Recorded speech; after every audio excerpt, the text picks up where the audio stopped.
Hey YouTube, Ed's here. Just wanted to start doing probably a new little video series here out at the camp, at the cabin. One of the things that I have here is this great little wood cook stove that I got at a yard sale a couple years ago, and I'm finally getting to use it. It's a small Sears stove from back in the, I believe it's from back in the 50s. Enamel front. It's a really light wood stove. Small, so would be perfect for heating this little cabin, but also for doing some cooking. And I know that there's some great videos out there on wood stove cooking, and not a lot of them though are actually with a wood cook stove. So I'm going to try and learn. Definitely want lots of comments from people and links to other videos on wood stove cooking, and I'm going to learn all of the ins and outs.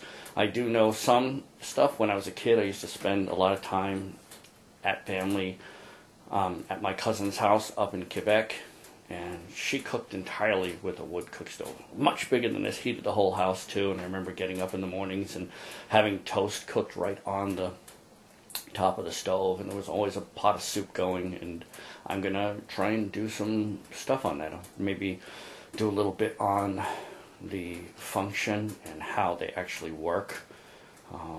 It's gonna be pretty cool, I hope, but I'm learning, so bear with me, and positive comments are always welcome. Let's see what we can do with this. So wood stove cooking. So first thing on the function of it, there are a couple ways to load wood into it. This one has a door here that you can... Oh! That didn't work. There we go.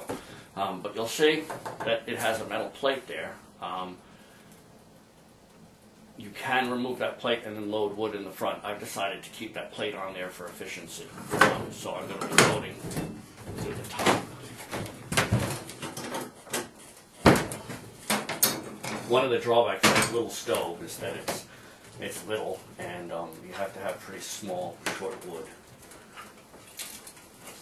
But, you know, we just cut off ends and stuff and load it in.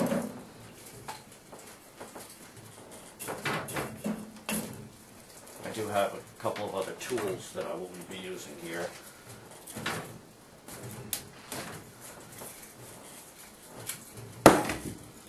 But right now I've got a pretty decent fire going. One of the things I've learned is that there are hot spots and there are different places. This corner right here is the least hot of the stove.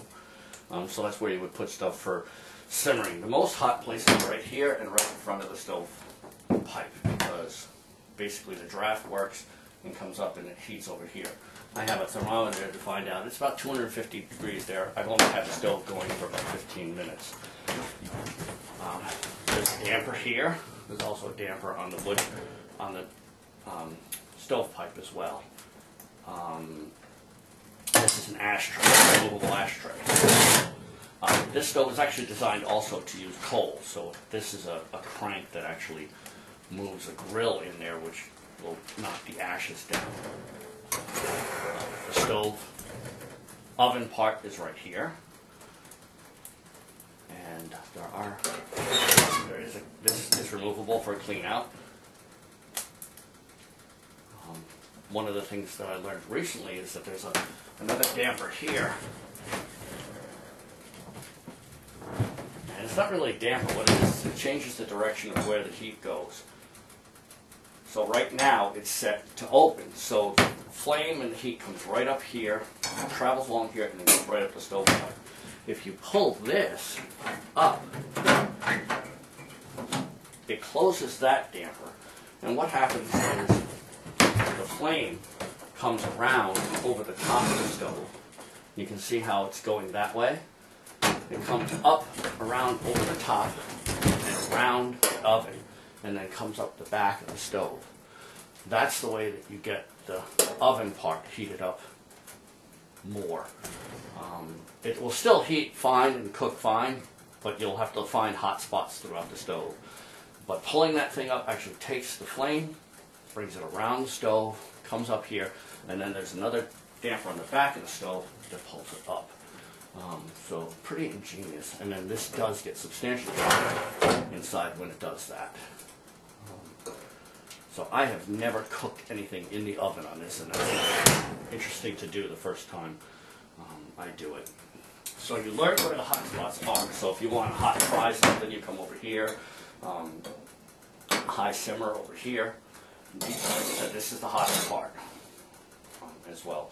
You can also get better heat by removing the plates and cooking something directly on the fire.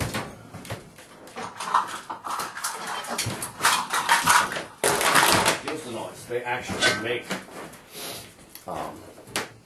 old style, this is an old cast iron, they call it an oven pan, and it's designed for several purposes. It fits directly in the hole, so you get this great amount of heat right on the coals.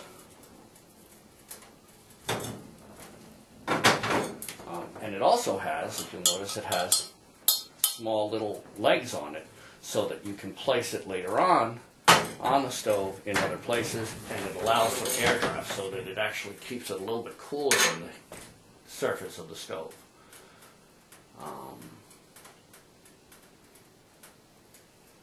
And I get to use this. I've seasoned it up a couple times. I can't wait to use it. It's going to be fun. So, I don't know. I might cook something now. That's the first introduction. This is just what I've been learning so far on the wood stove. Push that back down and get the heat back up around. I'm also going to try and experiment, and anybody knows, with how it will heat the cabin better. I'm wondering whether if I leave it so that it's circulating and then open the stove, whether it will actually push more heat into the cabin or not. So again, I'm looking for comments from people who cook on wood stoves and know stuff about wood stoves. Just send me your word.